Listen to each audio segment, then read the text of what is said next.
네, 안녕하세요. 대한산업안전협회 구독자 여러분, 시청자 여러분 반갑습니다. 아나운서 김소리입니다. 현장에서는 오늘도 안전, 좋아, 좋아! 매일 아침 이렇게 힘차게 외치고 계시죠? 그런데 혹시 이 구호가 끝난 후에 정막만 흐르지는 않나요? 관리자들이 혼자 말하고 끝나는 회의가 아니라 작업자분들의 생생한 현장 이야기가 오고 가는 회의, 이 비법을 전수해 주실 교수님과 현장의 주역 두 분을 모셨습니다. 반갑습니다. 네, 안녕하세요. 반갑습니다. 네. 만나 뵙게 돼서 반갑습니다. 저는 중앙대학교 심리학과에 재직하고 있는 문광수 교수라고 합니다. 안녕하십니까. 저는 김해와 부천에서 안전관리자로 재직하고 현재 대호산업결합본사에서 안전관리자로 근무하고 있는 이상민 대리입니다. 네, 안녕하십니까. 저는 인천 송도에서 현장 안전관리자로 DLEC라는 회사에서 재직 중인 김정우 사원이라고 합니다. 반갑습니다. 두 분께서는 출근하시면 안전관리자로서 하루 일과가 어떻게 되시나요? 많은 안전관리자가 똑같을 것 같은데 아침 조회와 TBM, 툴박스 미팅을 진행을 하고 이외에 현장 순회 점검을 진행한 후에 서류 작업을 좀 진행하는데요. 그렇게 하다 보면 하루 일과가 다 마무리되거든요. 많은 관리 감독자분들께서 도와주시기도 하지만 그 산업안전보건법에 따른 그 서류들이 좀 많다 보니까 그 서류 작업만 하다 보면은 하루가 그냥 금방 이렇게 지나가 버립니다. 두 분 모두 이제 순찰과 교육을 많이 하시는 것 같은데 혹시 작업자분들이랑 실제로 갈등이 있었던 경우가 있었나요? 근데 그 교육 같은 경우에는 교육 시간이 딱 정해져 있잖아요. 근데 작업자분들 같은 경우에는 작업 물량이 따로 딱 정해져 있다 보니까 교육 좀 빨리 끝내달라.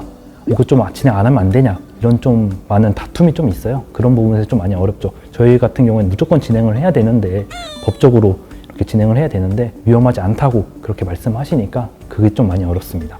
네, 그렇죠. 아무래도 우리 작업자분들은 그냥 일을 빨리빨리 진행하려고만 하시는 그런 경향들이 좀 있으세요. 왜냐하면 그분들의 생계가 또 달린 일이고, 근데 저희 입장에서 보면은 저렇게 작업을 계속 진행을 하면은 굉장히 위험한 상황이 발생할 것을 저희는 또 알고 있고 또 그렇게들 작업을 하시기 때문에 그런 경우가 좀 많이 있는 것 같습니다. 법령들을 또 많이 좀 위배하시기도 하고 저희 입장에서는 그걸 가만히 지켜볼 수는 또 없거든요. 네, 그럼 두 분께서는 현장에서 안전조회를 진행하실 때나 회의를 하실 때 어떤 점이 가장 고민이신가요? 사실 열심히 준비해 간다고 준비를 해 가는데 우리 작업자분들께서 잘 듣고는 계신지 제가 너무 지루하게 얘기를 하고 있는 것은 아닌지 이런 걱정이 될 때가 좀 많습니다. 저는 좀 소통하듯이 좀 대화하듯이 좀 이렇게 진행하고 싶은데 그 부분이 좀 많이 어렵습니다. 네, 두 분 아주 건강한 고민을 하고 계시는 것 같습니다. 그래서 오늘은 작업자분들을 이렇게 전문가로 선생님으로 이렇게 모시는 그런 어떤 대화 방법에 대해서 말씀드리도록 하겠습니다.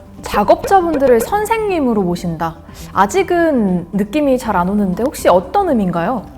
네, 보통 이제 저희들이 악마는 디테일에 있다고 얘기를 하죠. 안전관리도 마찬가지로 현장에 있는 디테일한 그런 사안들이 잘 이렇게 관리가 이렇게 돼야 됩니다. 그러면 현장에 있는 그런 어떤 안전 위험 사안들에 대해서 가장 잘 아시는 분이 이제 누굴 거냐. 도면도 보고 서류도 보고 뭐 계획을 하시는 그런 어떤 관리자분들도 나름대로 현장에 대해서 어느 정도 알고 계시겠지만 현장을 가장 잘 아시는 분은 아마 현장에 계시는 반장님입니다. 그래서 그런 어떤 반장님들을 대상으로 그분들이 알고 있는 그런 어떤 현장의 그런 정보를 끌어내는, 그리고 그분들이 적극적으로 참여할 수 있는 그런 어떤 방식으로 질문을 하는 것이 훨씬 더 좋은 그런 어떤 소통 방법이 되겠고요. 우리가 현장에 이렇게 가면 열린 질문보다는 보통 이제 닫힌 질문을 하죠. 반장님 오늘 이 작업 위험한 거 아시죠? 조심하셔야 됩니다. 이렇게 이야기하는 것은 소통이라고 하기는 좀 어렵고요. 확인이다. 일방향적인 그런 어떤 확인이라고 이렇게 얘기를 할 수 있을 것 같습니다. 저도 말씀을 드릴 때 반장님 안전고리 잘 거세요 이런 식으로만 좀 얘기를 했던 것 같아요. 네, 그럴 때는 좀 열린 질문을 하는 것이 훨씬 더 좋은 방법이 될 것 같습니다. 작업자의 그런 어떤 경험과 그런 어떤 전문성을 이제 인정을 이제 해주는 것이죠. 만약에 질문을 이제 하신다고 할 때 특정 사항에 대해서 이렇게 하세요. 이거 위험한 거 아시죠? 이렇게 이제 질문하기보다는 반장님, 오늘 저희 작업하는 그런 어떤 작업 공간이나 작업 그런 어떤 절차에서 가장 좀 신경 써야 될 점이 뭐라고 좀 생각하세요? 가장 위험한 부분이 뭐라고 좀 보시나요? 이런 식으로 물어보는 게 훨씬 더 좋은 어떤 질문이라고 할 수 있을 것 같습니다. 그럼 반장님께 이 부분이 어떤 게 위험해라고 물어보면 그분이 베테랑으로서 또 좋은 의견을 좀 주실 수 있겠네요. 네, 그렇죠. 그리고 이런 어떤 추가적인 멘트를 덧붙이면 더 좋을 것 같습니다. 제가 이렇게 확인한다고 확인했는데 반장님이 또 베테랑이시니까 한 번 더 봐주시면 좋을 것 같다. 알려주시면 좋을 것 같다. 이렇게 이야기를 하면 전문성, 경험 이런 것들을 이제 인정해 주는 것이 이제 되는 거죠. 그러면 이제 그런 어떤 멘트를 이제 들으시면 이 관리자가 나를 그래도 좀 인정을 해 주는구나 라는 그런 어떤 느낌과 그런 어떤 생각이 들고 현장의 위험 요소들을 말씀을 이렇게 편하게 해 주시지 않을까 싶습니다. 예. 제가 옆에서 이렇게 듣기만 해도 정말 인정받는 기분이 들고 기분이 좋아지는 것 같은데요. 간단하게 말해서 지시가 아니라 자문을 구한다고 볼 수 있을 것 같습니다. 그런데 교수님, 만약에 작업자분들이 너무 바쁘셔가지고 대답을 길게 하기 좀 부담스러워하시면 혹시 이럴 때 어떻게 하죠? 질문의 폭을 좀 이렇게 줄여서 좀 더 구체적으로 질문해 주시면 좋을 것 같습니다. 오늘 비계 상태 좀 어떤 것 같으세요? 바닥 상태 좀 어떻다고 이렇게 보세요? 물어보면 좀 더 구체적으로 명확하게 답변을 하실 수 있게 판을 좀 이렇게 깔아준다 라고 이렇게 얘기할 수 있을 것 같습니다. 자, 이렇게 질문을 바꿨더니 대화가 시작이 됐습니다. 근데 현장에서는 때로 불완전한 상황이 발생하기도 하잖아요. 이럴 때는 잘못하면 지적질처럼 보일까봐 또 조심스럽거든요. 고소 작업을 진행하시는 우리 작업자분 안전고리를 체결하지 않고 작업을 하시기에 제가 안전벨트를 직접 갖다 드리면서까지 안전고리를 착용해 주세요 라고 요청을 드렸는데 나 너무 불편하다, 이걸 하면은 오히려 더 위험하다, 뭐 이런 식으로 변명을 하시면서 싸움으로 발전이 되는 사례가 있었습니다. 네, 저도 마찬가지로 원장님 왜 난간대 해체하셨어요? 이렇게 말씀했을 때 빨리 지나가기 위함인 거를 저도 분명히 알고 있거든요. 반장님들께서는 이제 변명만 하시는 거죠. 그리고 또 듣기에 또 빈정도 상하고 결국 말다툼이 시작되는 거죠. 이럴 경우는 좀 어떻게 해야 되나요, 교수님? 네, 아주 중요한 포인트를 얘기를 해주신 것 같습니다. 보통 이제 현장의 불안전한 어떤 상태나 불안전한 어떤 작업을 이제 보고 보통 이제 왜 이렇게 했는지라고 이렇게 질문을 이제 많이들 이제 하시죠. 그런데 왜라고 이렇게 질문을 하면 사람들이 본인들의 잘못에 대해서 약간 이실직고 해라 라는 그런 어떤 느낌이나 그런 어떤 생각이 들 수 있습니다. 그러면은 이제 이분들이 약간 이제 방어적으로 자기를 이제 보호하기 위해서 이제 방어적으로 이제 변하게 이제 되는 거죠. 그러면 이제 뭐 어쩔 수가 없었다, 뭐 이것 때문에 그렇다라고 이렇게 변명 아닌 그런 어떤 변명처럼 이렇게 이야기를 하게 되고요. 서로 간에 오히려 뭐 감정 싸움이나 어떤 갈등 이런 걸로 훨씬 더 많이 번져 나가는 것 같습니다. 그럼 저희가 어떻게 얘기를 드리면 조금 기분이 상하지 않고 이런 이야기들을 수용해 주실 수 있을까요? 네, why, 왜라고 하기보다는 what, 무엇, 혹은 how, 어떻게 이런 어떤 단어들을 사용을 해서 좀 더 미래지향적이고 좀 더 해결 중심적인 그런 어떤 대화를 하는 것이 훨씬 더 좋을 것 같습니다. 혹시 구체적으로 질문의 예시를 한번 들어주실 수 있을까요? 예, 아까 우리 대리님께서 안전난간대 예시를 들어주셨는데 이제 현장에 가서 안전난간대가 해체되어 있다. 그러면 반장님 왜 안전난간대 해체하셨어요? 라고 이렇게 하기보다는 반장님 제가 보기에는 조금 위험해 보이는데 혹시 어떤 게 좀 불편하셔서 혹은 어떤 좀 문제가 있어서 난간대를 해체를 하셨는지 좀 저에게 좀 설명을 해 주실 수 있을까요? 이렇게 이제 물어보는 게 난간대를 해체할 수밖에 없는 그런 어떤 이유 이런 것들을 파악을 할 수 있고 좀 더 문제 해결 중심의 대화 혹은 해결책을 파악하는 그런 어떤 방향으로 갈 수 있는 그런 어떤 질문이라고 할 수 있을 것 같습니다.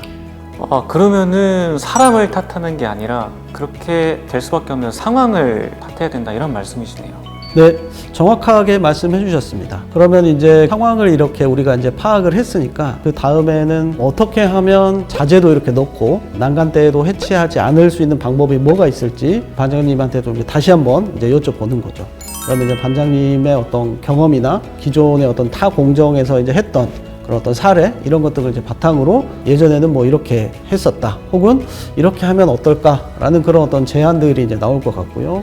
그러면 이제 그런 제안들을 이제 같이 받아들여서 뭔가 해결할 수 있는 그런 어떤 방안들을 이제 함께 모색해 나갈 수 있지 않을까 그렇게 이제 생각이 듭니다. 네, 아무래도 말씀하신 것처럼 현장의 답은 작업자분들이 가장 잘 알고 계시기 때문에 저희는 그 이야기를 잘 이끌어낼 수 있는 질문을 해야 되는 것 같습니다. 근데 우리 주니어 관리자분들은 또 이 질문을 던진 후에 찾아오는 그 잠깐의 정막, 이게 좀 당황스럽고 어색하다고 하더라고요. 어떤가요? 네, 저도 위험성 평가 회의나 그 일반적인 회의를 많이 진행하는데요. 그런 침묵이 있을 때 저는 등에서 막 식은땀이 나고 막 그러거든요. 그때는 이제 저 혼자 질문을 하고 혼자 대답을 하는 형식으로 해서 이렇게 마무리를 짓고 있습니다.